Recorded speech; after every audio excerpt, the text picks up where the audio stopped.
এই যে ভাইজান আপনার বিরিয়ানি।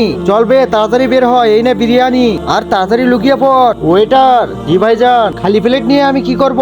আরে ভাইজান, আমি তো এখনই আপনাকে বিরিয়ানি দিয়ে গেলাম। কি, তাহলে কি আমি সব খেলাম? আরে না ভাইজান, এত তাড়াতাড়ি তো কেউ খেতে পারবে না। তাহলে আমার মুখের দিকে কি দেখতেছো? তাড়াতাড়ি বিরিয়ানি নিয়ে আসো। আচ্ছা ভাইজান। আরে হারামখোর, সব বিরিয়ানি একা একা খাস না, এখান থেকে বের হয়ে ভাগ করে খাবো। মালিক, এখানে এক প্লেট বিরিয়ানি দি। আরে তুই তো এখনই নিয়ে গেলি, সেটা কি করলি? ওটাই তো বুঝতাছি না। আপনি মনে হয় খালি প্লেট দিয়েছেন। এই মলবি, আজকে কি বানিয়েছিস? স্যার, আজকে তো বিরিয়ানি বানাইছি।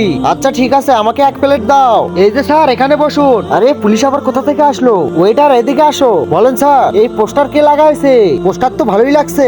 এই পোস্টারে যার ছবি দেখছো তার সাথে আর একটা সাথী আছে। এই দুজনকে ধরে দিতে পারলে 50,000 টাকা পুরস্কার পাবে। হ্যাঁ, 50,000 টাকা? তুমি কিছু বললে? না, আমি কিছু বলিনি। আচ্ছা ঠিক আছে, তুমি যদি এদের দুইজনকে দেখতে পাও তাহলে আমাকে ইনফরমেশন করবে। এই নাও আমার কার্ড। এরা দুইজন কি করেছে যার জন্য আপনি 50,000 টাকা পুরস্কার দেবেন? এরা তো দুইজন কালো জাদু করে আর মানুষের থেকে টাকা ছিনিয়ে নেয়। আরে ভাইজান, মুখোশ না খুললে বিরিয়ানি কিভাবে খাবেন? আরে না স্যার, আমি বিরিয়ানি খাবো না, আমার দেখেই পেট ভরে যাচ্ছে। স্যার, আমি আপনাকে একটা কথা বলতে চাই। বলো। আমি যদি এই পোস্টারওয়ালা মানুষকে ধরে দেই তাহলে কি আমাকে 50,000 টাকা দিবেন? হ্যাঁ, তাহলে দিন, আমি এখনই ওকে ধরে দিচ্ছি। এই নাও টাকা। আর চলেন আমার সাথে, ওকে এখনই ধরতাছি। দেখেন আমার জাদু। তার আগে যারা চ্যানেলটিকে সাবস্ক্রাইব করবে তাদের মা বাবা যেন ভালো থাকে, আর যারা ভিডিওতে লাইক কমেন্ট করবে তাদের যেন মনের আশা পূরণ হয়। কমেন্টে লেগে যাও আই লাভ ইউ মা বাবা। চল শালা, বেরিয়ে আয়। এই যে নিন আপনার ক্রিমিনাল। আরে শালা, তোর একজন সাথী কোথায়? আরে স্যার, এদিকে দেখুন, আমি তো ওর সাথী। আর এখন দেখেন আমাদের কালো জাদু।